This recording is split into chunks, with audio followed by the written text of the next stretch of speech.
ikatannya terjadi pada lapisan terluar saja, reaksinya hanya di luar. Sementara yang inner bisa sampai pemutusan di ikatan bagian dalam. Dan kita bisa prediksi itu. Tadi yang kuliah SLO saya sampaikan ini berkaitan. Jadi kuliah MRA itu berkaitan dengan SLO.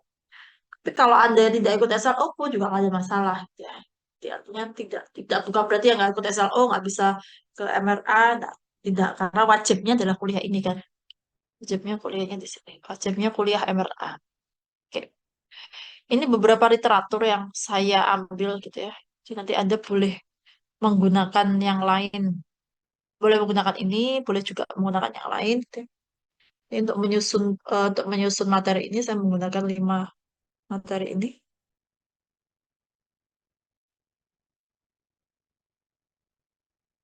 Oke, sebelum ke mekanisme inner dan outer, apa itu inner dan outer? Kita ke reaksi redox dulu.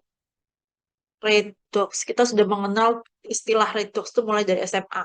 Redox itu kepanjangan dari reduksi oksidasi. Reduksi, ada yang masih ingat reduksi itu apa? Reaksi reduksi, reaksi yang menyebabkan apa? Penurunan bilangan oksidasi. Pintar. Turun dia. Penurunan bilox. Jadi, reaksi reduksi adalah penurunan bilox. Sementara sebaliknya, kalau reaksi oksidasi berarti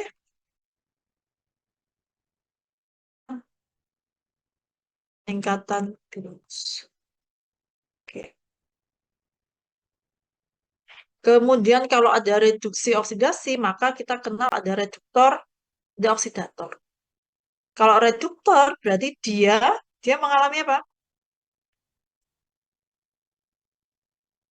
Zatnya mengalami apa? Dia mengalami kalau Oksidasi. reduktor. Oke, dia mengalami oksidasi karena reduktor ini dia mereduksi orang lain. Dia mengalami oksidasi, dia mereduksi zat lain.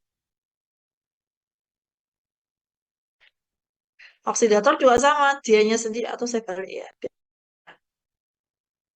Kalimatnya mereduksi zat lain, makanya namanya reduktor. Reduktor atau pereduksi sama. Mereduksi zat lain, dianya sendiri mengalami oksidasi. Kalau oksidator juga sama, berarti dia mengoksidasi orang lain, mengoksidasi zat lain, dia sendiri mengalami reduksi.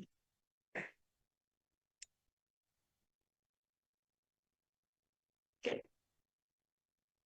Ada contoh sederhana, Alfa ngasih contoh sederhana, ada Mn, kemudian ada HCl menjadi MnCl2 jadi H2. Mana redoksnya yang mengalami reaksi reduksi, mana yang mengalami oksidasi yang mana? Jadi kalau misalnya Mn, ini kenaan nih Ustaz, sudah dikasih ini. Tidak apa-apa deh. Mn bilangan oksidasinya 0. H bilangan oksidasinya 1, Cl1.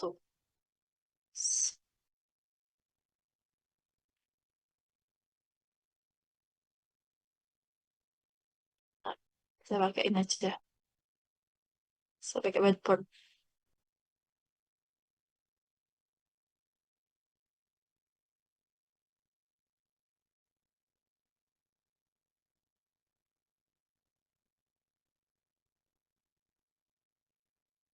New whiteboard.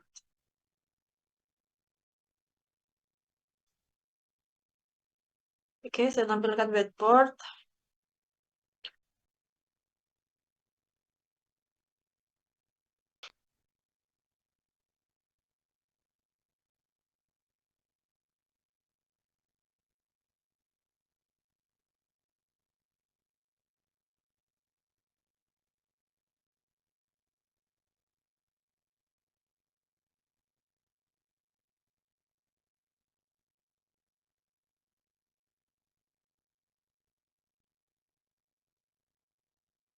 Ada yang nggak bisa akses whiteboard ya. Kalau ada keterangan di saya eksternal meeting partisipan tidak dapat mengakses whiteboard. Ada yang nggak bisa akses whiteboard? Semua bisa masuk? Oke.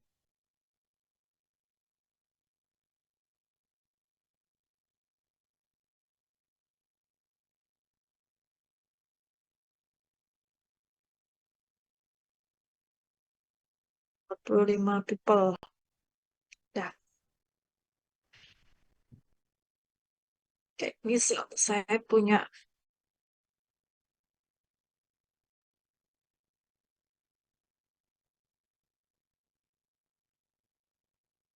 kayak, saya punya ZN plus HCl menjadi ZN Cl2 plus H2.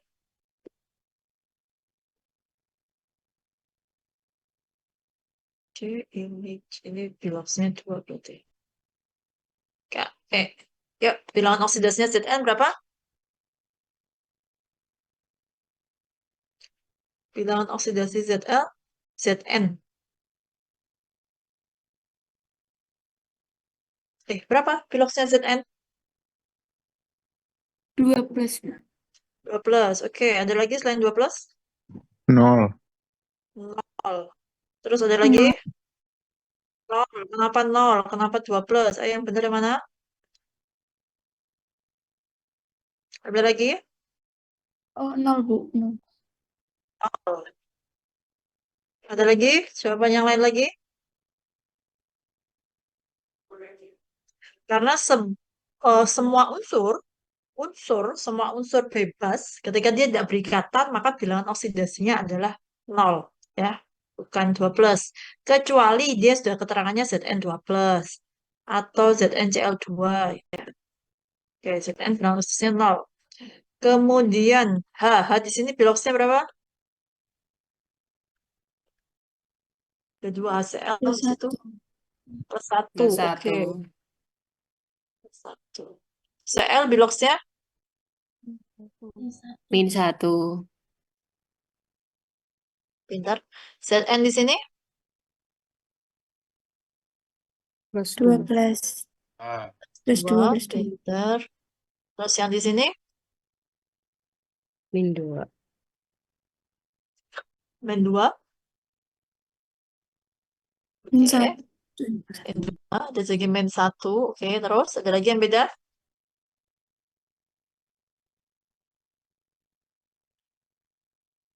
Min 2 atau min 1? Min 2, oke. Ada dua jawaban ya, min 2, min 1. Bapak tulis aja. Yang H2, bilongsnya berapa? 0. 0. Saya tulis 0. Oke, kalau gitu siapa yang mengalami redox? Siapa yang mengalami reduksi? Dari siapa ke siapa dulu? Yang reduksi.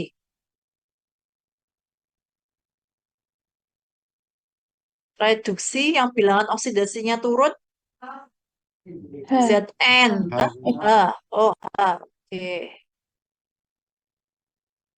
Oke, dia mengalami reduksi. Pinter. Terus siapa yang mengalami oksidasi? Zn. Zn. Oke, Zn. Zn mengalami oksidasi.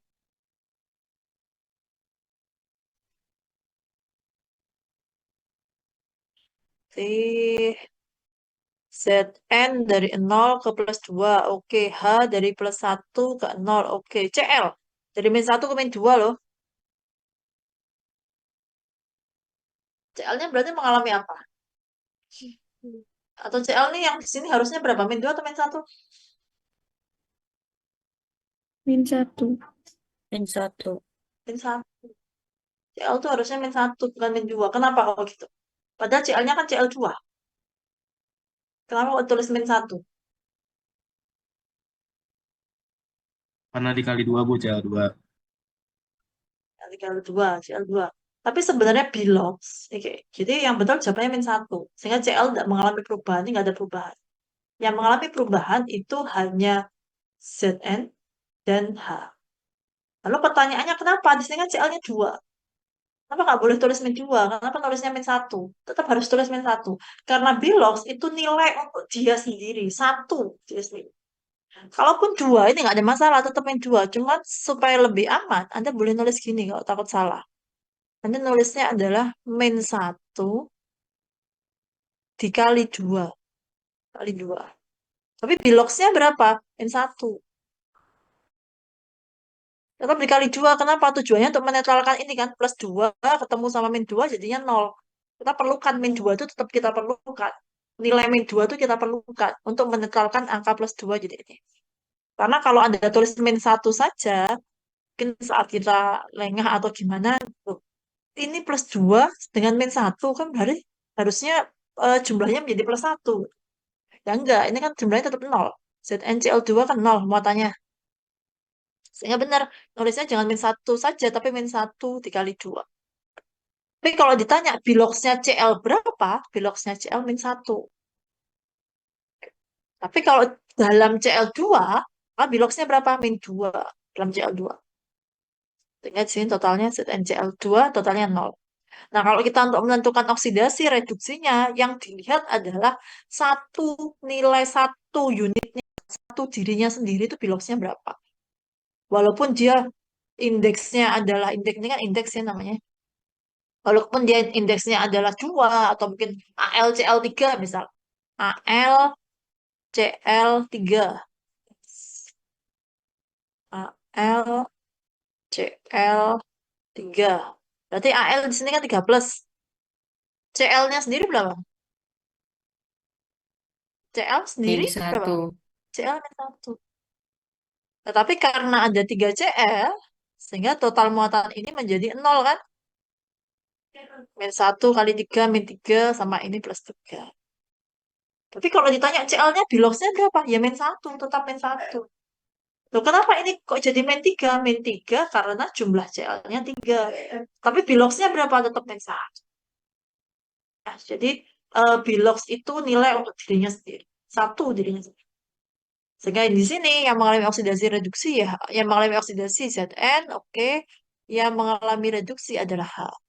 Cl tidak mengalami keduanya karena biloxnya tetap min 1, jadi min 1.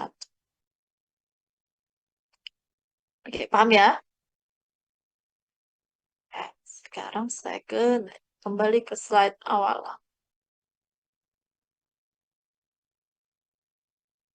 Transfer elektron ya sudah. Oke, sekarang kita ke sini. Lah, hubungannya apa? Kita belajar reaksi redox tadi. Kita refresh redox tadi hubungannya apa? Reaksi inner span dan outer span adalah reaksi transfer elektron. Oh, sebentar. Ke sini lagi deh.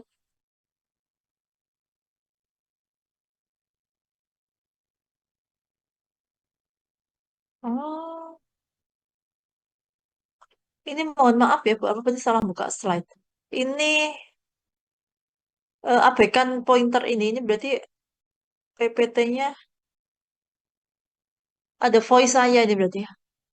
Saya ngerekam dan suara saya ini mungkin gerak ya. Semoga nggak terganggu dengan ini ya.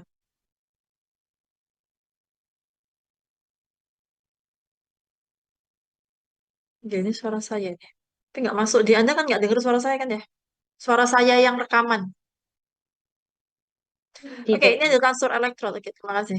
Ini transfer elektron. Jadi transfer elektron dari mana ke mana? Kalau ada transfer elektron, berarti kalau seperti ini, elektron yang transfer dari mana ke mana? Ada elektron berpindah, pindahnya dari mana ke mana? Dari kulit yang satu ke kulit yang lain. Kalau pada ini Mn plus 2Cl, jadi MnCl2 plus H2, elektronnya pindah dari mana ke mana? Kita coba sih kayak tadi reduksi oksidasi misal. Ini berarti yang mengalami oksidasi ini N. Yang mengalami reduksi H. Oke. Nah, kalau dinyatakan transfer elektron, elektron berpindah dari mana ke mana? Hmm. Kalau elektron berpindah, itu kan berarti elektronnya lepas nih. Ya nggak? Transfer elektron. Elektronnya transfer. Elektronnya pindah. Kayak transfer uang dari rekening kalian ke rekening Bu Alfa. Berarti kan uang kalian pindah ke saya, gitu kan? Kalau transfer elektron, berarti kan elektronnya pindah dari mana ke mana. Ada yang pindah. Nah, kalau elektron pindah, itu reduksi atau oksidasi.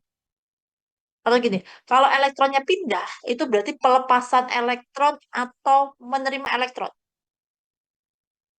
Kalau pindah, Lepasan elektron. melepas. Yang melepas elektron yang mana? Dari 0 ke plus 2 ataukah dari plus 1 ke 0? Yang melepas elektron yang mana? 0 ke 0 plus ke plus 2.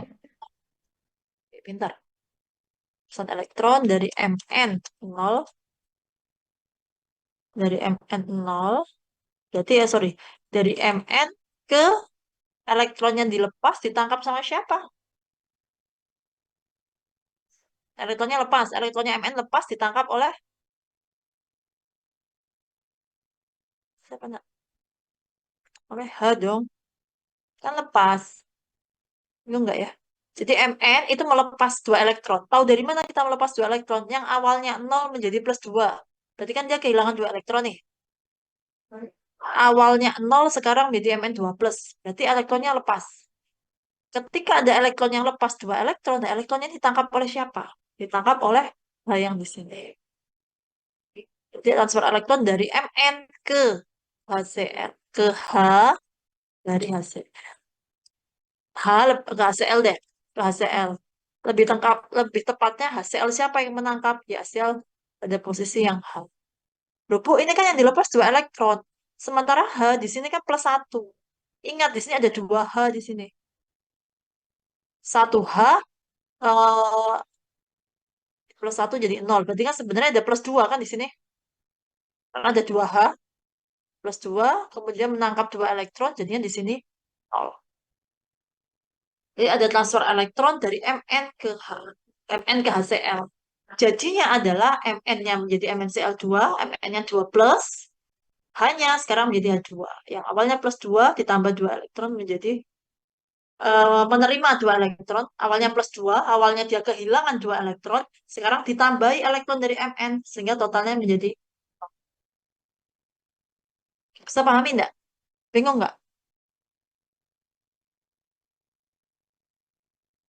Bisa, Bu. Bisa. Kalau ini boleh diulang ya, jadi boleh ngomong ya, tipe alfa ulang. Jadi transfer elektron dari Mn ke HCl. Mn-nya melepas, ditangkap oleh HCl. Benarkah Mn melepas? Betul. Tahu dari mana? Tidak dari produk. Mn-nya menjadi Mn2 plus. Mn-nya menjadi Mn2 plus. Oh iya sih, kalau Mn2 plus kan berarti dia melepas 2 elektron. Benarkah HCl sudah menangkap H pada Cl? H dari HCl menangkap 2 elektron? Betul, karena H yang awalnya plus 1, ada 2 H, berarti kan ada plus 2 totalnya. Masing-masing H, hanya ada 2. Hanya ada 2 kan? Yang ini plus 1, yang ini plus 1. Kemudian ada elektronnya Mn yang lepas. 2 elektron Mn kan tadi lepas. 2 elektron Mn lepas. Nah, ini lepasnya di sini. Elektron Mn yang pertama, Mn yang kedua. Lepasnya elektron ini sekarang pindah ke sini. Ini plus 1, berarti kan dia melepas elektron. Jadi H plus 1 melepas elektron. Karena dia melepas elektron, kan kosong 1. Sekarang dikembalikan 1. Sehingga totalnya kan 0. Totalnya menjadi 0. Plus 1. Plus 1 ini artinya bukan ditambah ya. Plus sesuai definisi kita. Plus 1 itu artinya melepas elektron. H yang awalnya melepas elektron, berarti kalau dia punya satu rumah gitu kan. Kalau dia melepas elektron, jadi dia kosong. Awalnya dia kosong, sekarang dikembalikan lagi. Berarti kan totalnya jadi 0. Plus 1 ditambah elektron 1. Demikian pula yang ini. Dia ngelepas 1, ternyata dikembalikan lagi. Sehingga totalnya 0. Sehingga akhirnya kita cek di produk, benarkah H itu menjadi 0? Jadinya 0. Sehingga ada transfer elektron dari Mn ke Cl. Nah, kaitannya apa transfer elektron ini dengan reaksi dengan yang kita pelajari, inner dan outer sphere?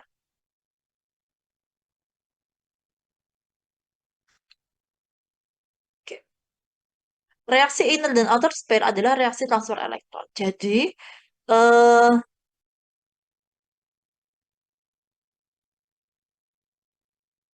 oke. Inner dan outer sphere adalah reaksi transfer elektron. Gitu deh.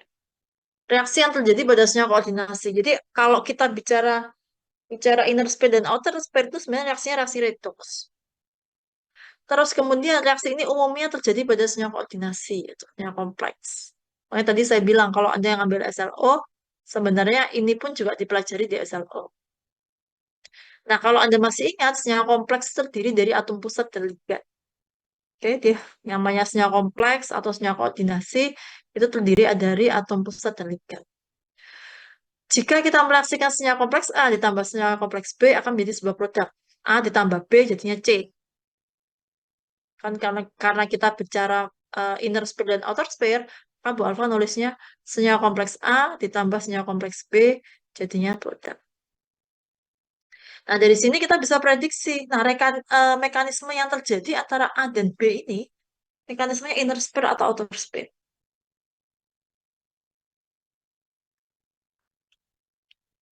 Oke, disebut reaksi inner sphere. Bila, bentar keterangannya, saya kok terganggu sama ini ya. Itu saya hapus dulu ya, suara saya di situ ya. Bentar ya, saya stop share dulu. Saya takutnya Anda fokus sama ini. Saya stop share. Itu pernah saya merekam video, merekam suara saya presentasi. Hmm, Record.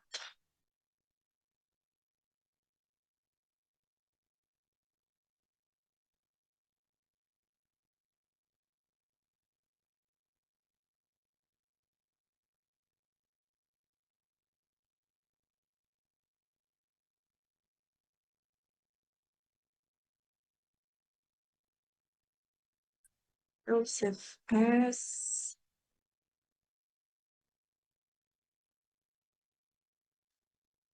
Move is.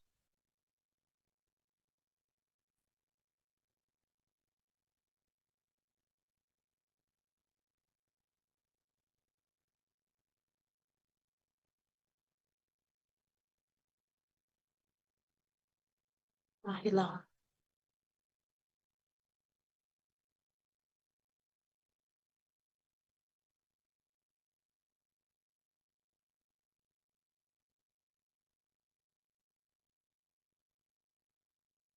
Dan saya hilang ya. Oke. Reaksi redox. Jadi ada inner sphere dan outer sphere. Inner sphere disebut dengan inner sphere bila jika kita punya dua senyawa kompleks A dan B. Jadi ini konteksnya adalah kalau kita punya senyawa A ditambah B jadinya C. Semua senyawa ini adalah senyawa kompleks, senyawa koordinasi. Senyawa kompleks, senyawa koordinasi itu punya atom pusat dan ligat. Oke ya. Oke, saya ulangi. Reaksi yang ini, tinjauan inner sphere dan outer sphere, itu pada senyawa koordinasi. Atau senyawa kompleks, sama aja. Itu temannya, nama lain. Jadi kita mereaksikan dua senyawa koordinasi, satu senyawa koordinasi A, satu senyawa koordinasi B, atau satu senyawa kompleks A, satu senyawa kompleks B, kita reaksikan jadinya senyawa kompleks C. Yang namanya senyawa kompleks itu selalu punya pusat dan ligat. Kalau tidak punya ini, berarti dia bukan senyawa koordinasi, bukan senyawa kompleks. Nah, disebut dengan inner sphere apabila terjadi mekanisme perpindahan ligan, ada ligan yang berpindah karena perpindahan elektron. Jadi, eh, ligan yang dimiliki A itu tuh B tukar ke A. Atau ada juga ligannya yang tukar ke B tanpa B pindah ke A. Itu termasuk inner sphere. Jadi tidak harus dua-duanya switch ligan, tidak harus tukar ligan dua-duanya. Jadi kayak A tukar ligannya, kemudian ligannya B diserahkan ke A. Tidak harus demikian. Ketika ligan itu berpindah baik ke dua senyawa, baik dari dua senyawa, ataupun salah satu senyawa, itu namanya inner sphere. Karena inner sphere dicirikan terjadinya perpindahan elektron dalam reaksi yang disertai dengan perpindahan ligan. Oke, itu yang pertama. Terus yang kedua, dikenal sebagai mekanisme jembatan ligan. Karena nanti eh, pada saat dia berpindah itu ada jembatan ligan. Ini mungkin kalau di kimia organik Anda kenal istilah SN1, SN2. SN1, SN2. Jadi kalau SN1 itu ada kompleks transisinya, ada massa transisinya. Kalau SN2 itu perpindahannya langsung. Jadi kalau yang di sini ada namanya mekanisme jembatan ligat sebagai kompleks teraktivasi. Jadi ada massa antara di mana misalnya kalau A dan B ada ligan yang tuker, ada keadaan di antara di mana A dan B itu saling terikat, posisi ligannya masih sama-sama gandeng. Setelah itu baru tukar. Merupakan kompleks di mana ligan yang akan berpindah menjembatani dua ion pusat yakta. Jadi ada kondisi mereka ketemu bareng, baru setelah itu lepas. Yang kedua, mekanisme ini terjadi antara dua kompleks, di mana kompleks yang satu inert dan yang lain labil. Satu inert dan yang lain labil. Jadi ada satu inert, satu labil. Ini saya baru kuliah di DRA bahas tentang inert dan labil. Baru saja jam kelima. Sekarang Anda di DRA dengan MRA ini kan semesternya tidak sama ya. Kalau tidak sama, saya flashback dulu deh. Apa yang dimaksud inert sama yang dimaksud labil, Anda masih ingat nggak? Di kuliah DDRA, Anda belajar istilah termodinamika reaksi anorganik. Masih ingat?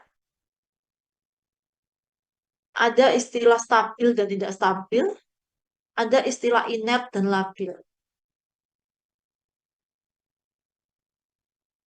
Ingat ya? Oke. Jadi suatu keadaan itu ada tinjauan termodinamika, ada juga tinjauan kinetika. Kinetika. Anda pelajari ini di kimia fisik 1 dan 2. Ya nggak? Ya kan? Kimia fisik 1, termodinamikanya mungkin. Kimia fisik 2, kinetika, atau sebaliknya. Anda apa? Ada termodinamika, ada kinetika. Nah, termodinamika itu ada istilahnya. Istilahnya adalah stabil dan tidak stabil. Jadi kalau kita melihat sesuatu, menemukan sesuatu yang sifatnya stabil secara termodinamika, maka nyebutnya adalah stabil. Stabil yang nggak stabil. Tapi kalau misalnya secara kinetika, ternyata ini dia nggak bisa bereaksi. Dia tetap di dirinya sendiri. Maka kita tidak boleh menyebut dengan istilah stabil dan tidak stabil. Sebutannya adalah inert, lawannya adalah labil. Singkat nggak sih? Ini nggak, ini lah yang Bu Alfa bilang. Jadi kenapa kita memutuskan untuk meminta mahasiswa merangkum? Karena DDRA menjembatani MRA. Kita kuliah DDRA itu menjadi dasar MRA.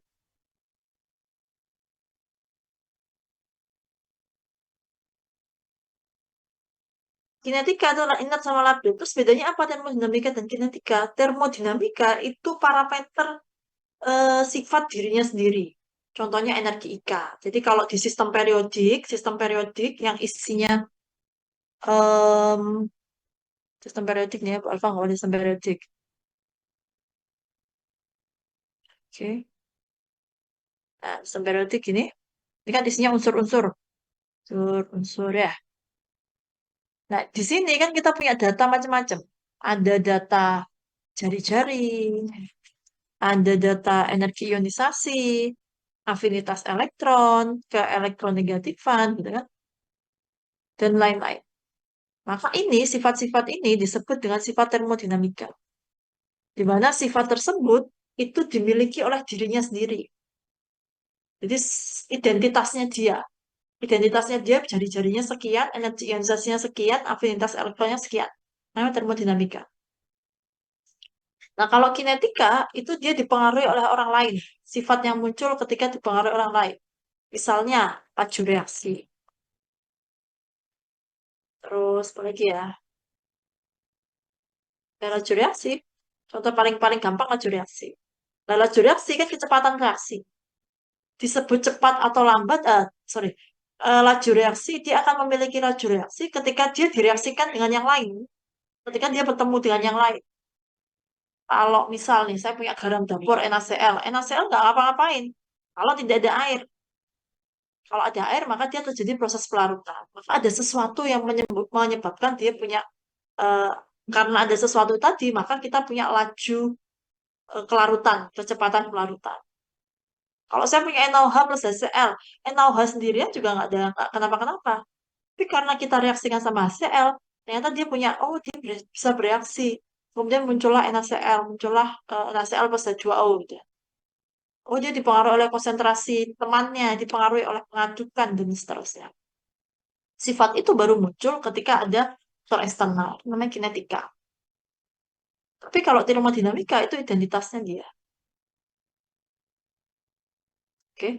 Nah, yang kita pelajari di sekarang ini, mekanisme reaksi anorganik itu adalah sifat secara kinetika. Karena kita belajar apa? Belajar tentang laju reaksi. Bagaimana mekanismenya, pengaruhnya apa, pergerakan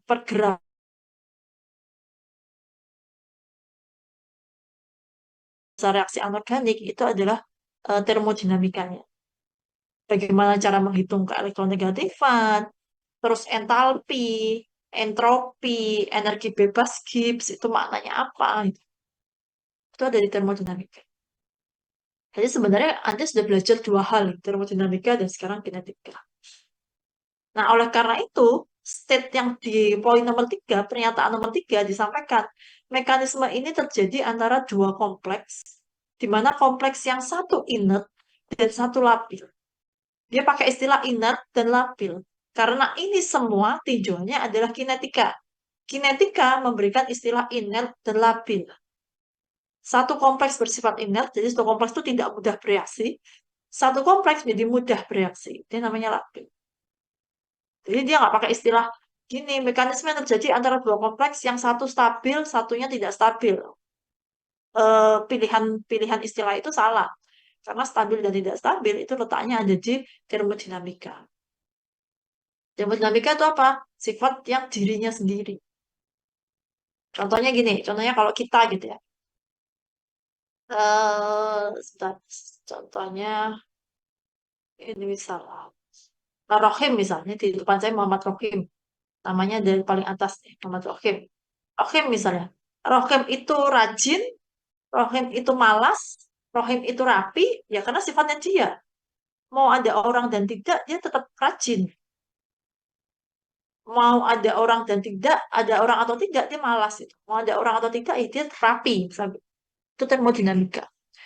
Tapi kalau misalnya eh, Rohim itu pemarah gitu ya, apakah Rohim tiba-tiba sendirian dia marah terus? Tiba-tiba sendirian dia marah? Kan tidak. Dia akan marah ketika ada sesuatu. Misal karena sesuatu sedikit bolpennya jatuh saja dia marah, tapi ada pemicunya kan. Walaupun bolpen jatuh saja dia sudah marah.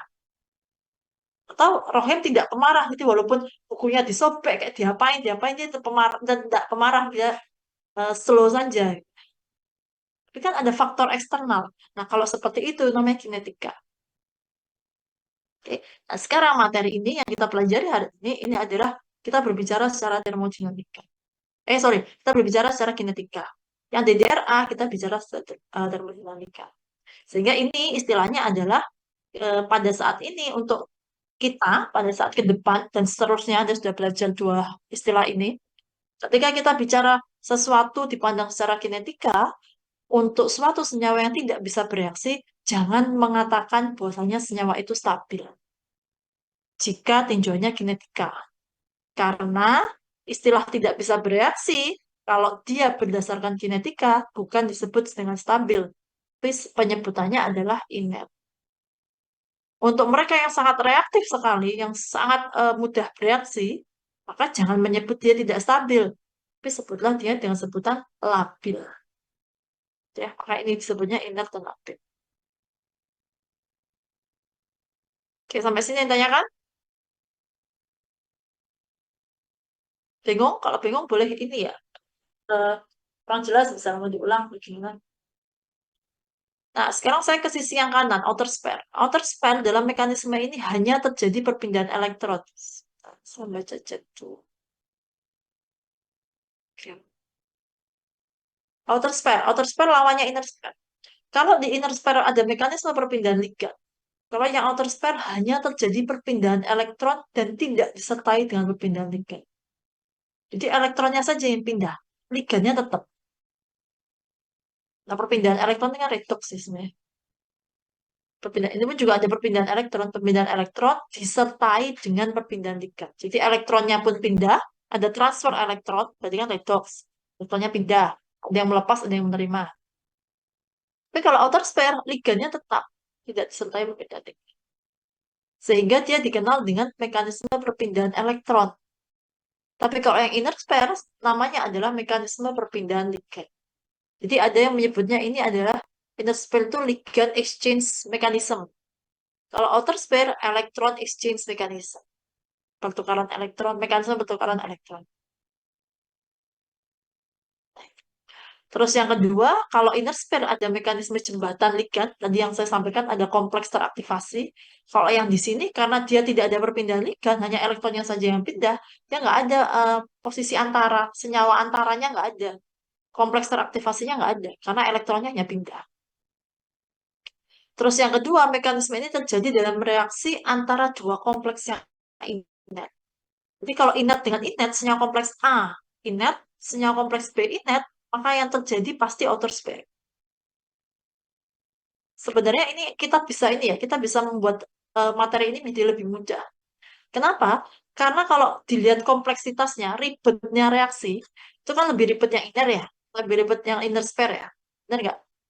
Karena yang inner spare itu mengalami elektronnya pindah, ligannya pindah. Kan? Kalau yang outer spare hanya elektronnya saja yang pindah. Karena ini lebih sederhana, makanya dia terjadi pada kompleks yang inert. Jadi kalau inert yang dia nggak reaktif itu terjadinya pasti hanya outer spare saja. Mekanisme yang terbentuk hanya outer spare saja. Kenapa? Karena dia tidak cukup kuat untuk memindahkan ligannya. Karena dia inert.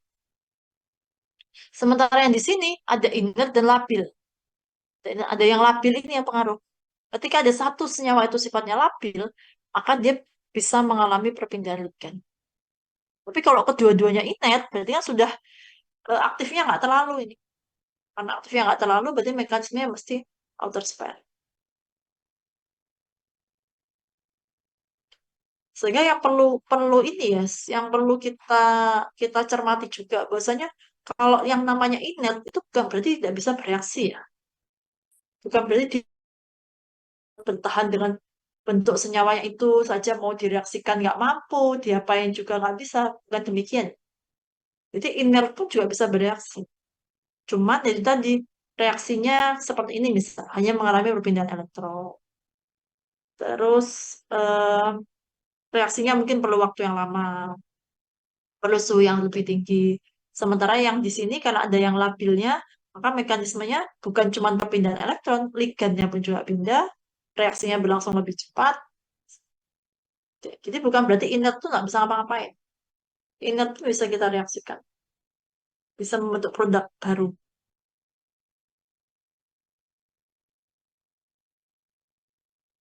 Oke, ada yang tanya kan? Belum? Belum, Bu. Oke, tanya-tanya aja. Ya, ini ada inner spare electron transfer mechanism. Inner spare. Ini bisa diklik, saya klik ya. Kayaknya bisa bergerak molekulnya. Jadi ini contohnya, ini reaktan, kemudian reaktannya ini senyawa kompleks A, senyawa kompleks B, kemudian ini membentuk kompleks antara prekursor kompleks, jadi mereka berdekatan. Setelah itu oke asosiasi ya ini reaktan, kemudian mereka mendekat. Setelah itu membentuk jembatan, ini jembatan. Tapi ini sudah hilang satu nih. Jadi ini lepas. Ini masih dua-duanya masih nempel. Nah, kompleks teraktivasi itu yang di sini. Jadi seperti organik persis, kalau namanya kompleks teraktivasi, mau di organik maupun di anorganik, semua reaksi kimia.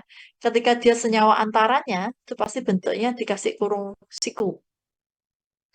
Ini dua-duanya ada seperti ini. Di dua-duanya ligan masih ada nempel seperti ini. Oke, ini ligan, ini atom pusat yang biru. Coba kita lihat ya. Apa sih? Atom pusatnya biru, abu-abu, grey, ligannya orange.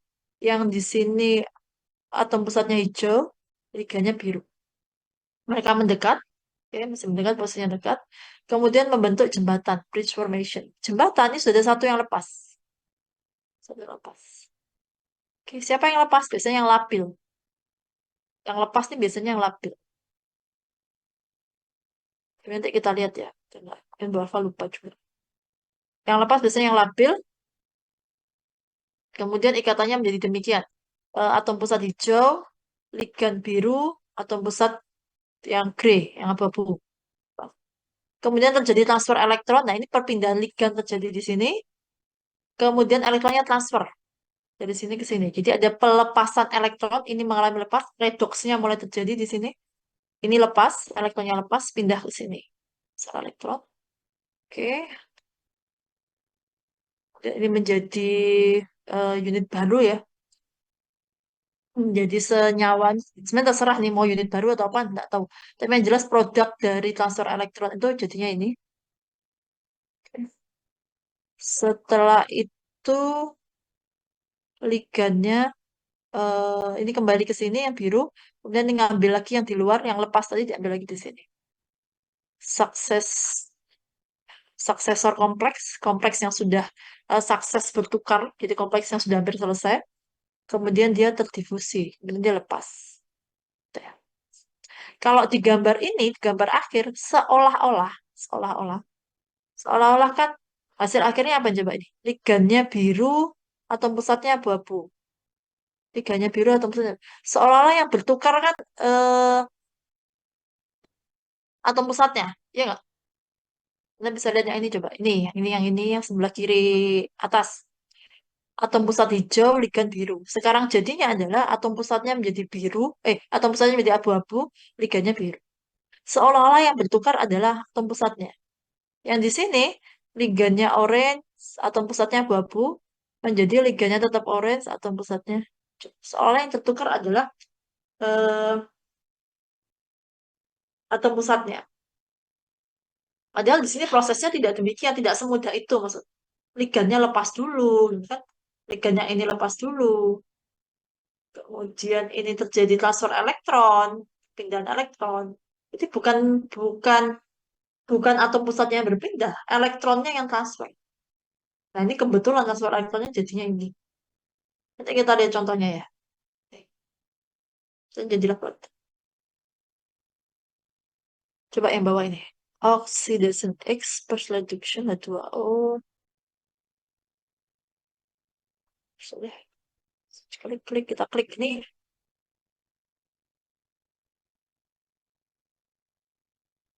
Oh, layarnya sudah berubah belum?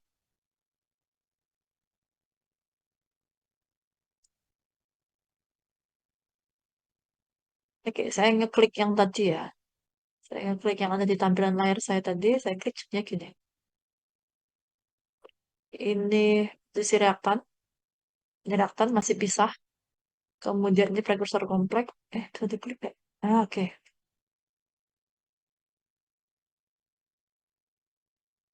Ini yang di sini ya. Saya ulang. Ini yang reaktan masih pisah. Anda bisa lihat layar sebelah kiri. Layarnya sudah berubah ya, nak ya? Tampilan web ya. Sudah. Oke, reaktan pisah. Kemudian ini yang prekursor kompleks. Mereka asosiasi, gabung, ada satu yang lepas. Yang bentuk bridge formation itu ya ini sebenarnya. Bridge formation. Ini bridge formation. Jembatannya. Kemudian terjadi transfer elektron. Saya ulang. Ini jembatannya ya. Ini transfer elektron. Bukan bukan atomnya yang pindah ya. Cuman kebetulan transfer elektron mungkin yang contoh yang diberikan di sini ketika elektronnya ditransfer dia menjadi eh,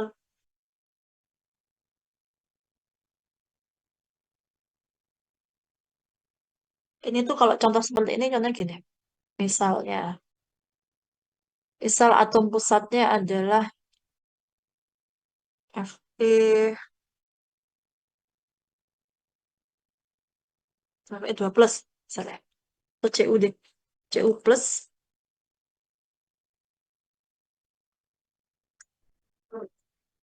Terus kemudian atom pusat ya. Cu plus yang di sini Cu 2 plus.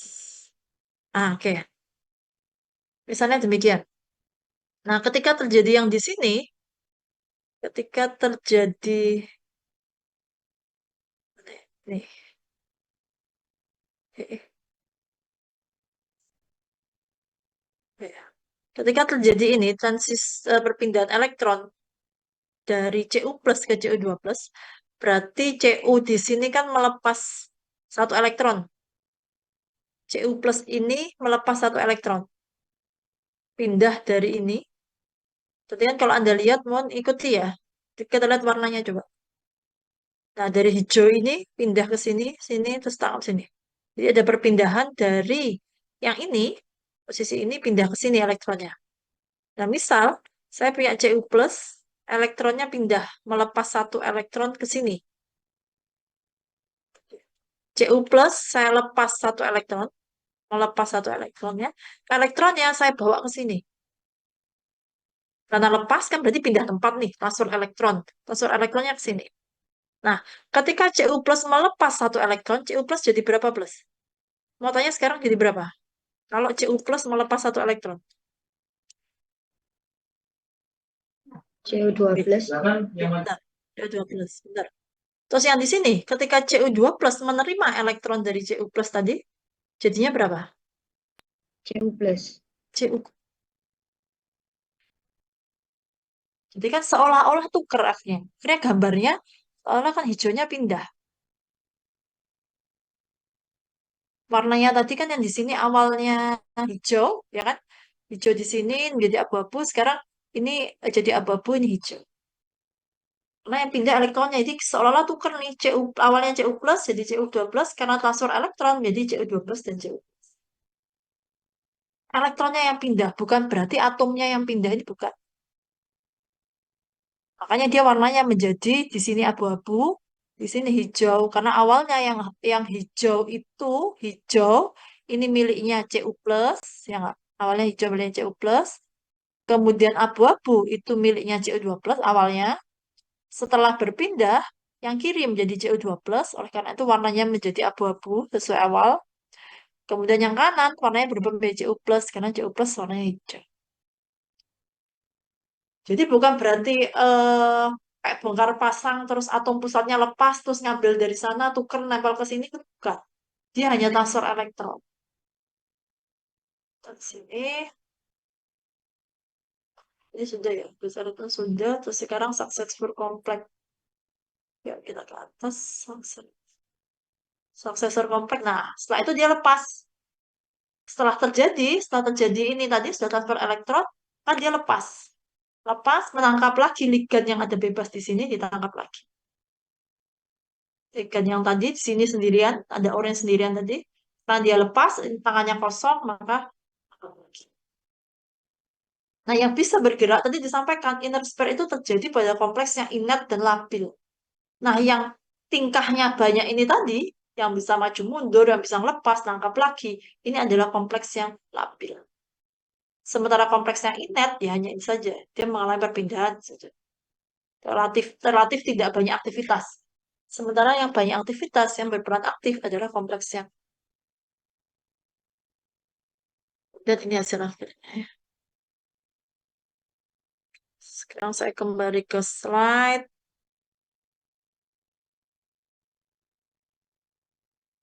Oke. Sehingga ini yang saya mau sampaikan. eh nah ini. Jadi ini awalnya adalah demikian ya. Mohon diikuti. Awalnya ada posisi kiri atas ini. Sekarang dia menjadi abu-abu. Atom pusatnya menjadi abu-abu. Ini liganya biru. Seolah-olah, kalau kita tidak memahami prinsipnya, seolah, oh ini berarti tukar nih atom pusatnya. Hijau, switch ke sini. Yang abu-abu, switch ke sini. Itu liganya masih sama kan? Gitu. Kan sebenarnya bukan tuker ini. Kalau kalau tuker tuh istilahnya kan senyawa kompleks ini lepas semua dulu, baru satu tempeli lagi atom pusat. Enggak, mereka yang lepas hanya satu bagian, ligan saja. Satu ligan saja yang lepas. Ini ligan ini yang lepas. Itu ligan yang mudah lepas biasanya yang golongan sama seperti eh, kita belajarnya organik, gugus Cl itu udah pergi living group yang bagus yang ini. Jadi yang pindah hanya ini saja. Ini pindah, kemudian nempel ke sini maka membentuk jembatan. Pada saat bentuk jembatan terjadi perpindahan elektron. Perpindahan elektron itu tadi ini melepas elektron, kemudian ditangkap oleh ini sehingga Yang sekarang ini berarti muatannya menjadi yang tadi ya contoh ya. Ini CO2 plus, yang di sini menjadi CO plus. Atomnya sama-sama Cu, tapi muatannya sekarang berbeda. Jadi warna ini bukan warna warna atom A atau B, tapi warna muatan. Kalau hijau misalnya 2 plus, sorry, hijau misalnya warnanya plus, abu-abu 2 plus, ketika terjadi perpindahan elektron, maka yang di sini menjadi Cu-nya 2 plus, yang di sini Cu-nya plus. Tuh, itu warna muatan. Oke, nanti ada contoh lagi ya. Ada yang belum jelas tentang ini? Mekanisme inner spare? Oke, prerequisite. Jadi ada syarat untuk reaksi mekanisme inner spare. Jadi salah satu reaktan biasanya adalah oksidator. Salah satu reaktan biasanya adalah oksidator. Oksidator itu berarti dia mengoksidasi orang lain, dianya sendiri mengalami reduksi. Dia mengoksidasi orang lain, dianya sendiri mengalami reduksi. Ini kira-kira yang mana nih? Yang oksidan yang mana? Kalau tadi Bu Alfa ngasih contoh, ini adalah Cu plus, mana plusnya? Cu plus, yang di sini adalah CO2 plus. Kemudian di hasil akhirnya kan switch kan, ini sekarang menjadi CO2 plus, yang di sini adalah CO2 plus. One reactant usually oxidant biasanya adalah oksidator, menunjukkan at least one ligand capable of binding simultaneously to metal ion. Oke. Nah, kalau yang di sini, berarti oksidannya siapa coba? Untuk pernyataan yang pertama, salah satu reaktan biasanya adalah oksidator. Bertindak sebagai oksidator. Oksidatornya siapa berarti? Cu plus atau Cu2 plus? Senyawa kompleks A atau senyawa kompleks B? Anda kalau menjawab pertanyaan saya, siapakah oksidatornya? Kembalikan ke definisi tadi. Oksidator itu berarti dia mengoksidasi orang lain, dianya sendiri mengalami reduksi. Siapa yang mengalami reduksi? Senyawa kompleks B. B. Senyawa kompleks B mengalami reduksi. Oke. Ini. Betul. Ini awalnya bilangannya plus 2, sekarang menjadi plus 1. Possess at least one ligand capable of binding simultaneously to metal ion. Oke. Kemudian ada juga senyawa sifatnya labil, must be replaced by the bridging ligand. Tadi yang saya cerita ya, selalu ada sifatnya labil.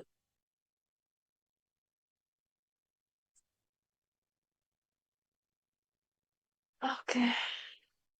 Udah ada yang tanya kan? Setelah ini kita ke outer. Benar nggak ya? Ke outer spare. Oh, ini contohnya nih. Ini contoh. COH2O62 plus dia labil. CrNH35 Cl2-min dia inert. Ambil dan inert. Dari mana kita tahu senyawa ini labil, senyawa ini inert? Nanti kita jelaskan ya. Sementara kita terima dulu. Kita bisa memprediksi suatu senyawa itu labil atau inert, kita bisa tahu. Ini misal ada data COH2O62 plus dia labil, satunya inert. Berarti mekanismenya pasti mekanisme inner spare, bukan outer spare. Karena kalau outer spare dua-duanya inert. Salah satu labil, salah satu inert. Nah, kita lihat, benarkah ada substitusi ligan COH2O6S? COH2O62 plus, CrNH35 Cl2 plus. Jadinya adalah COH2O62 plus, oke, CrNH3, ini Cl-nya kemana nih? Oh, NH3-nya switch. NH3-nya switch ke H2O6. NH4. Ini mana nak? Coba nak. COH2O6 2 plus. CR, oke. CR, CL, NH3 5. Ini ada H2O yang enggak. Ini ya, ada harusnya sini ada H2O berarti. Kok ini H2O? Kenapa? Karena yang di sini tetap COH2O6 2 plus, yang di sini NH3-nya CR mengikat 6 ligan. Cl di sini mengikat 6 ligan, 5 NH3, 1 Cl. Di sini Cr menjadi mengikat 7 ligan. Cl, 1 Cl, dan 6 Cl. 6 H2O. Plus 5 NH4. Coba ini ada rumus panjangnya kok. Ini kita cari ya. Ini supaya tahu H2O-nya dapat dari mana. Ini kan H2O-nya jadi 12 ya. 6 H2O, 6 H2O. Terus ini cuma ada 6 H2O saja. Oke, kita cari di sini ya. Oke. X important factor which affect the rate of inner spread. Oke, inner spread ditentukan oleh beberapa faktor. Contohnya, nah ini mau saya bilang octahedral D3 inert high spin D4 D5 labil.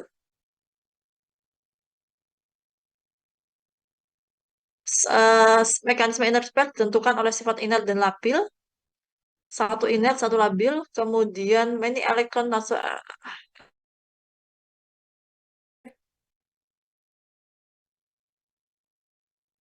elektron, reaksi transfer elektron ditingkatkan when the process via inner spread mechanism. This can be explained by consideration the symmetries of reductant orbital electron loss.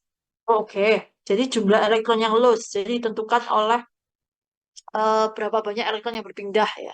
Ya, sama kayak prinsipnya oksidasi reduksi. Semakin banyak elektron yang pindah, semakin banyak transfer elektronnya, maka kecepatan reaksinya semakin besar. Kemudian jembatan ligan. Jembatan ligan itu to bring the metal center together. Nah, thermodynamic contribution. Jadi kontribusi termodinamika. Tadi kita bilang kinetika. Nah, sekarang untuk membentuk jembatan ligan ternyata dipengaruhi oleh sifat termodinamika. Yaitu apa? Yaitu tentang panjang ikatan. Panjang ikatan ML. Important factor here is the stability of the intermediate. ML bond strength. Jadi, bagaimana ikatan antara jembatan ini, ini jembatan, ini namanya sifat termodinamika. Karena berkaitan dengan panjang ikatan. Semakin panjang ikatan, bila antara metal dengan ligan itu semakin panjang ikatannya, maka yang di sini deh, yang di sini misal. Jika ini semakin banyak ikatannya, maka ini lebih mudah pergi, lebih mudah lepas, leaving groupnya lebih bagus. Tapi kalau ikatannya terlalu pendek, maka dia tidak mudah pergi. Sama kalau kita megang temannya, tapi ikatannya nggak sekencang, ikatannya cuman ikatan yang kita berikan misal jari sama jari gitu, ketemu jari sama jari saja, maka lebih mudah lepas dibanding ikatan misal Anda megang sikunya atau pergelangan tangan itu kan jauh lebih kuat ya. Berhubungan dengan ini sifat termodinamika. Jadi apakah artinya sifat kinetika, sifat termodinamika tidak saling berhubungan? Mereka sangat berhubungan, mereka mempengaruhi. Tapi yang menarik itu gini loh, kalau seandainya sifat kinetikanya inert, belum tentu sifat termodinamikanya stabil. Jadi ada yang sifat kinetikanya inert, ternyata termodinamikanya tidak stabil, berlawanan. Dan itu hal yang biasa, karena memang dua-duanya tuh cara pandangnya beda, cara melihatnya beda. Kinetic contribution, nah kinetika contribution berhubungan dengan transfer elektron, kecepatan transfer elektron. Important factor is the matching of the donor and acceptor orbital molecule. Nah, kontribusi kinetikanya ketika transfer elektronnya pindah. Nah, kalau elektronnya pindah kan dipengaruhi oleh ini tadi. Berapa banyak elektron yang pindah. Kemudian pada saat elektron pindah dari atom yang satu, dari posisi atom pusat yang satu, dan satu ke atom pusat yang dua, elektron yang pindah itu berapa banyak. Terus pada saat saya pindah elektron, apakah di sini punya orbital kosong? Nah, ini kan dipengaruhi oleh orang lain. Oleh karena itu namanya adalah kinetic contribution. Kinetika. Tapi kalau thermodynamic contribution itu berhubungan dengan kekuatan ikatan antara M dengan L, panjang ikatan M dengan L. M dengan L itu siapa? Ya kan senyawa kompleksnya. Ini senyawa kompleksnya, ini atom pusat, ini ligan. Nah, ini kan punya identitas sendiri ligan ini. Oh, panjang ikatanku sekian, kekuatan ikatanku sekian, kan dia sendiri punya nilai berapa, gitu kan? Nah, nilai ini, sifat kekuatan ikatan ini berpengaruh terhadap pembentukan jembatan nantinya. Kalau terlalu kuat, ikatan antara atom pusat dengan ligan ini terlalu kuat, Padahal dia harusnya sebagai gugus pergi yang baik, ah, ini menjadi mudah lepas. Ini menjadi sulit lepas. Karena sulit lepas, pembentukan jembatannya menjadi susah.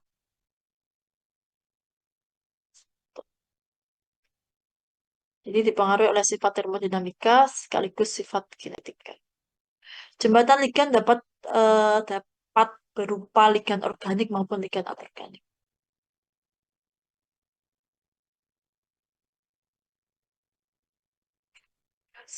Ada yang tanyakan?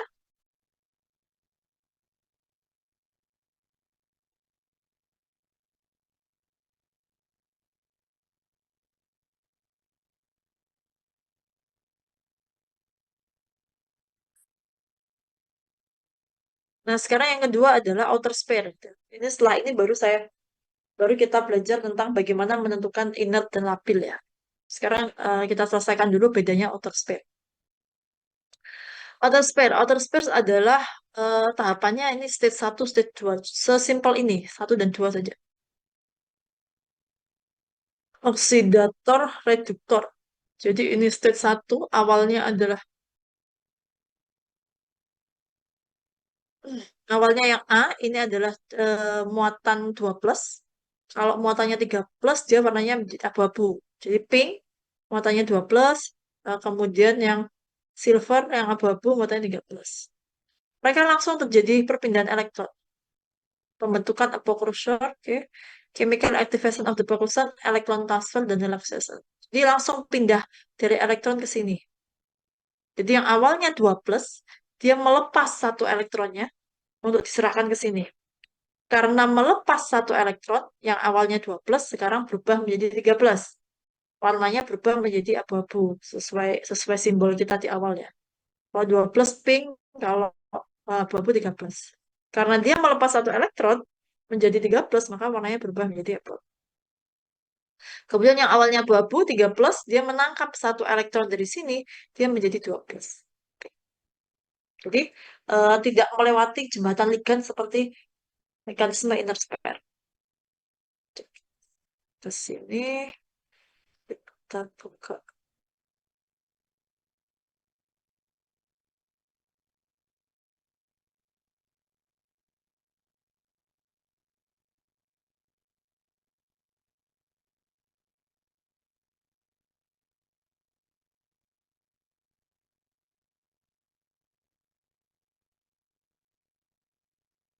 Ya.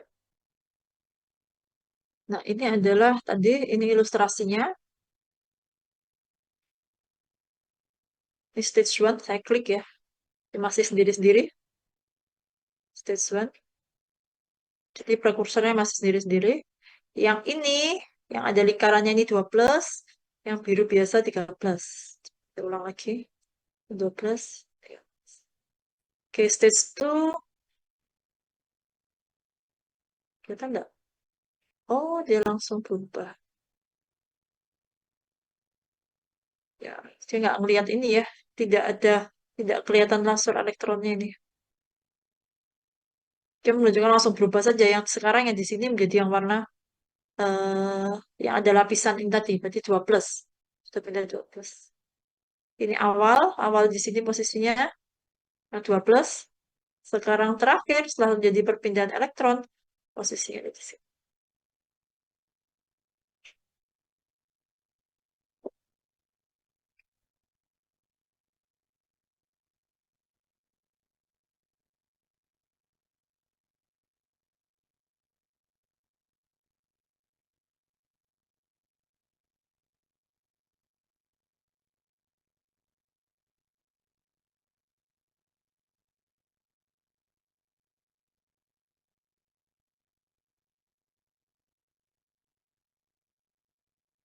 Ini contohnya. Jadi biasanya, tapi nggak selalu ya. Jadi biasanya kalau ini contoh reaksi yang outer sphere. Jadi ada senyawa kompleks Fe, Me2, piperidin 3, 2 metil piperidin 3 2+ menjadi Fe piperidin 3 3+. Menjadi Fe Me2 piperidin 3 3+. Ini senyawanya tetap nih, nggak ada perubahan. Ligannya tetap nggak ada perubahan. Yang membedakan adalah atom, yang membedakan adalah muatannya. Yang awalnya sini 2 plus, sekarang jadi 3 plus. Yang awalnya 3 plus jadi 2 plus. Tidak ada switch ligan. Liganya tetap. Oke. Rate of substitution udah 10/4. Ini nggak usah ini karena kita tidak mensubstitusi. Cuman yang menarik di sini untuk outer sphere rate must be faster than substitution rate.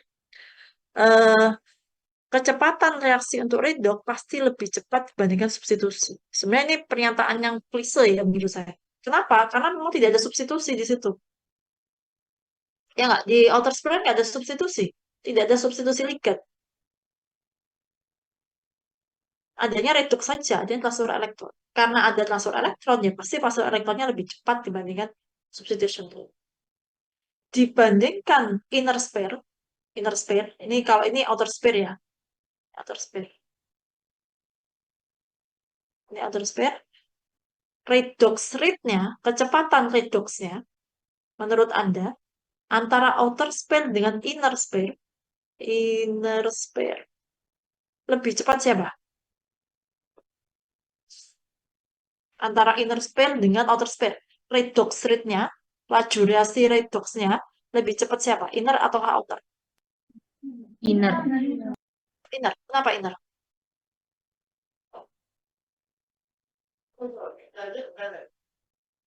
Kenapa inner? Siapa yang tadi? Boleh jawab yang lain juga boleh. Caranya ngono gak ono semuanya jawab gara-gara Bu Alfa. Pertanyaan kedua, kenapa inner? Gitu ya. Enggak apa-apa, kenapa inner? Atau yang lain, saya milih outer. Ya, kenapa outer?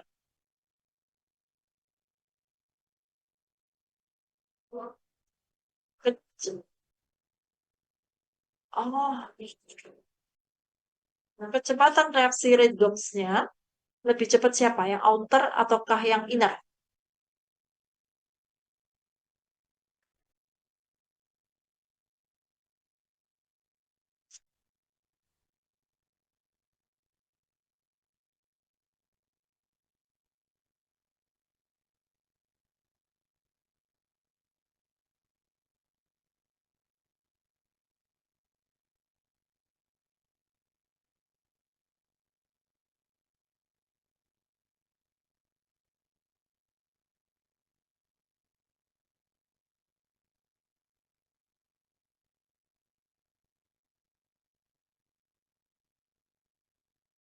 Hmm.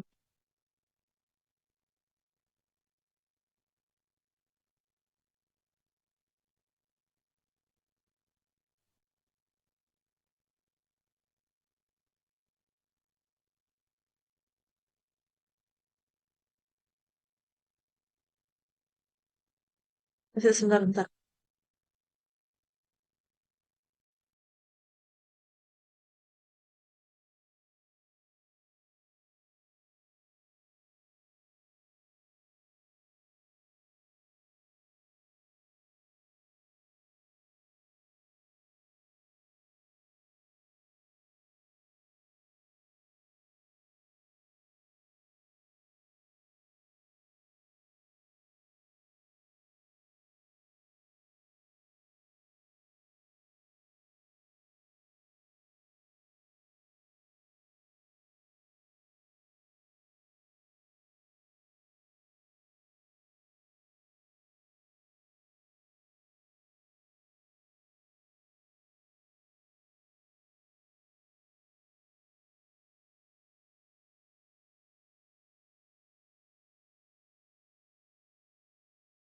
Yuk, kecepatan redoxnya lebih cepat siapa? Outer atau inner? Gini saja, kalau pada saat inner sphere, itu yang terjadi apa saja sih tadi? Terjadi apa saja? Ada dua hal yang terjadi. Satu, dua. Apa coba? Perpindahan ligan dan perpindahan elektron. Pindah, pindah lagi.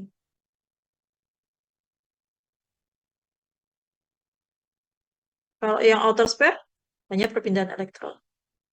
Oke.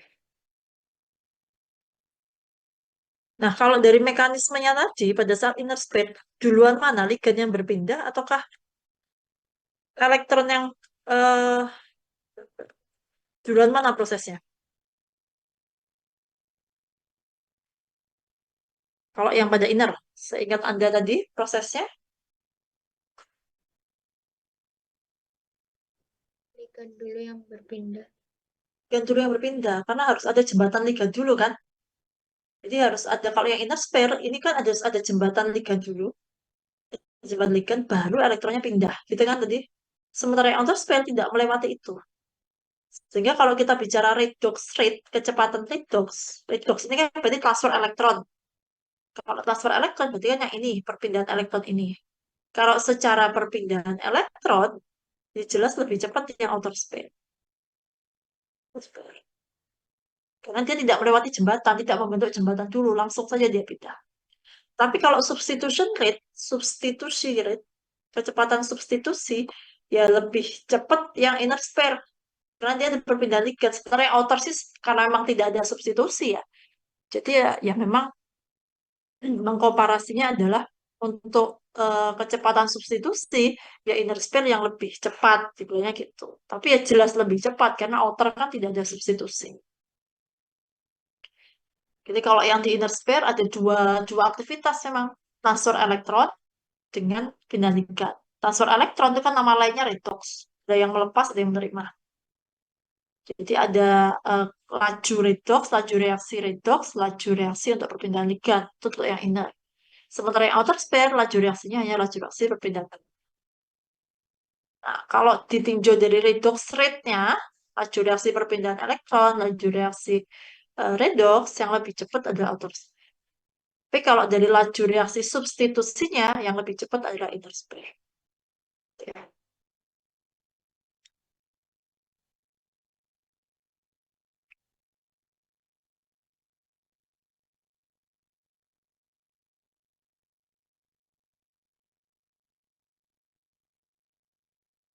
Electron transfer will lead to change in the total optical radiation. Ini apa nih? Ini apa nih ya? Oke. Kalau ini berarti outer spare ya. Sepakat outer spare karena ligannya tetap ini awalnya gini, sekarang ini tetap, yang ini juga awalnya ini, akhirnya juga ini.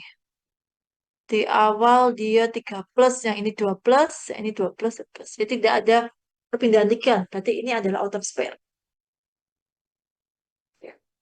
Transfer electron will lead to change in the total optical rotation is Oh, ini biasanya digunakan untuk hmm, kalau kita mau membuat senyawa semat. Saya masih ingat senyawa semat ya. Di kimia organik ada senyawa semat, racemization. Nah, untuk menentukan kecepatannya, kecepatan pembentukan senyawa semat itu sama dengan kecepatan transfer elektron, kecepatan redoxnya. Terus ini pun juga sama, ini pun outer spare karena MnO4, ini juga MnO4, ini MnO4 juga MnO4. Yang membedakan adalah ini min 1, awalnya sini min 1 dan 2 min, sekarang switch jadi 2 min dan 1.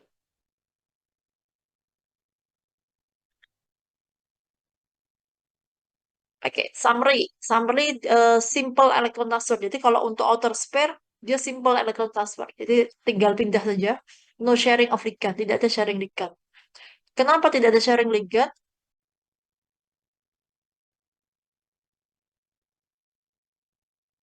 Kenapa tidak ada sharing ligand? Karena dua-dua senyawa kompleks itu sifatnya inert. Karena sama-sama inert sehingga bisanya cuma transfer. Pak Riko, Pak Riko.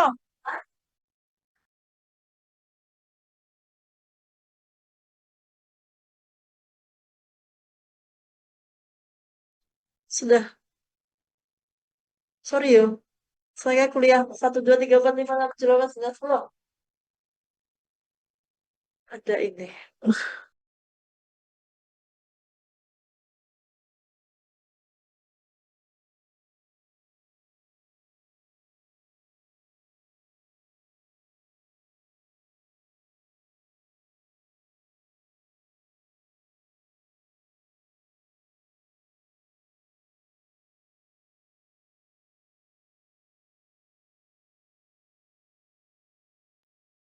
Oke, sudah. Nah, to enhance outer sphere electron. Nah, kalau kita ingin mempercepat kecepatan reaksinya, karena dia kan inert nih, outer sphere kan dia dua senyawa kompleksnya inert. Maka apa yang dilakukan? Minimal solvent reorganization. Jadi, untuk mempercepat agar transfer elektronnya lebih cepat lagi, maka yang dilakukan adalah minimal solvent reorganization. Kita meminimalkan jumlah solvent yang reorganisasi. Contohnya gini, maksudnya gini. Anda kalau masih ingat yang namanya solvent di kuliah DDRA lagi nih, solvent pelarut itu bisa mengalami solvasi. Oke. Solvasi atau solvatasi sama saja temannya. Solvasi itu adalah penataan misalnya H2O bisa. H2O-nya saling ngumpul jadi satu sehingga dia membentuk agregasi yang besar. Nah, untuk meningkatkan kecepatan ini justru cari solvent-solvent yang dia tidak bisa eh, apa ya, tidak bisa membuat solvasi. Karena kalau membuat solvasi, malah dia akan menghalangi transfer elektron. Jadi kan ini senyawa kompleks A, senyawa kompleks B. Terusnya transfer elektron ke sini kan. Kalau seandainya ada solvent yang bisa membentuk solvasi, berarti kan bunder-bunder gini, aglomerasi seperti ini. Dia bisa menghalangi ketemunya A dan B ini. Dan B ini.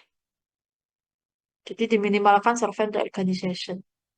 Small change in ml bond links. Jadi perubahan sedikit antara ml bond. Oke. Terus yang kedua, panjang ikatan antara M dengan L, perubahannya sedikit kan. Ini atom pusat, ini ligat. Ini atom pusat, ini ligat.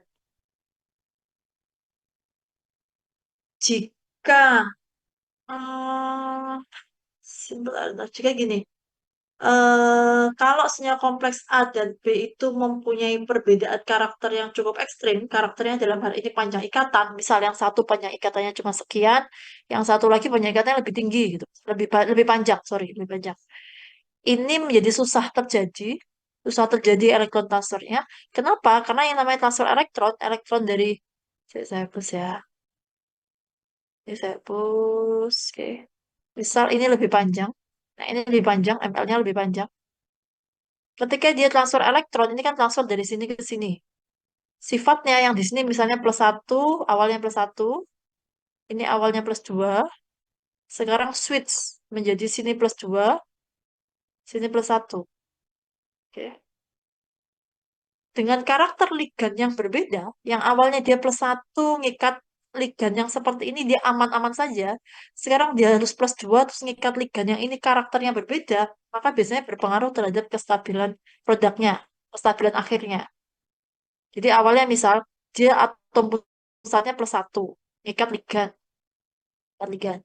Baik-baik saja nih, saya ngikat seseorang A gitu. Kemudian saya harus ngikat setelah terjadi transfer elektron, ternyata saya harus karakter saya ini sekarang berubah. Saya menjadi apa ya? Saya kalau tadi awalnya saya ketambahan elektron jadi ketambahan elektron. Sekarang saya menjadi harus naik kursi misal. Naik kursi yang tinggi harus ngikat ngikat L yang karakternya berbeda jauh dengan yang di awal. Saya karakternya jauh berbeda dengan di awal. Akibatnya apa? Kestabilan ini menjadi susah terbentuk. Jadi oleh karena itu akhirnya apa? Kembali lagi ke sini.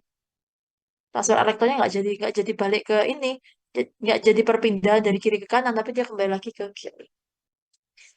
Kemudian good orbital overlap, oke sama sih, sama kayak yang poin nomor 2. Oke, terus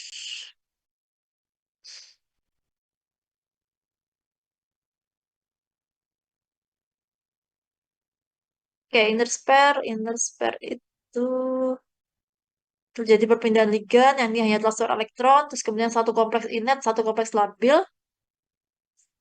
kemudian yang sini dua kompleksnya inert, reaksinya lambat, ini reaksinya cepat, ada perubahan dalam sistem koordinasi, kemudian tidak ada perubahan dalam sistem koordinasi. Maksudnya ada perubahan dalam sistem koordinasi itu karena dia ligannya pindah. Ada pindah ligan, sistem koordinasinya biasanya berubah, yang sini tidak ada perubahan. Jadi ini contohnya outer spare. Yang bawah contohnya inner spare. Ish. Yang bawah contohnya inner spare. Outer spare langsung pindah ya.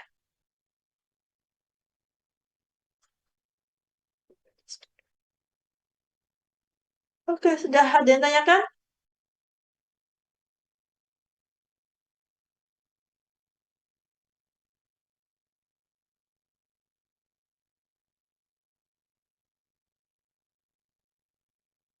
Nggak ada? Semoga nggak ada karena mengerti ya, nak ya. Oh, inner. Right.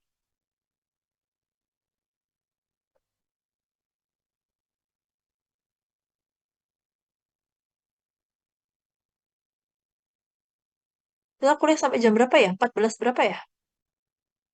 14.40 Ibu. Oke, ada yang tanyakan?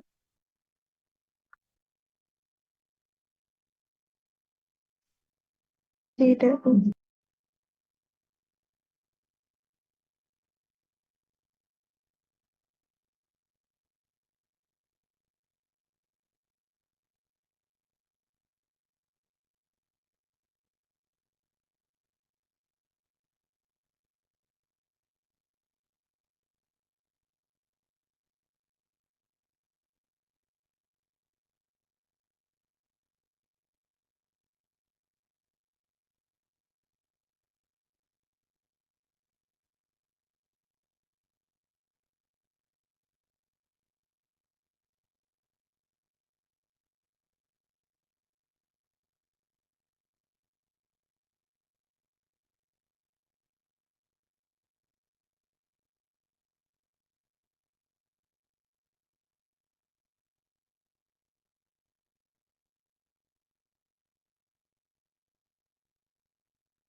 Delia ada? Adelia, Ada. Adinda. Oke, Adinda, Aci. Adinda,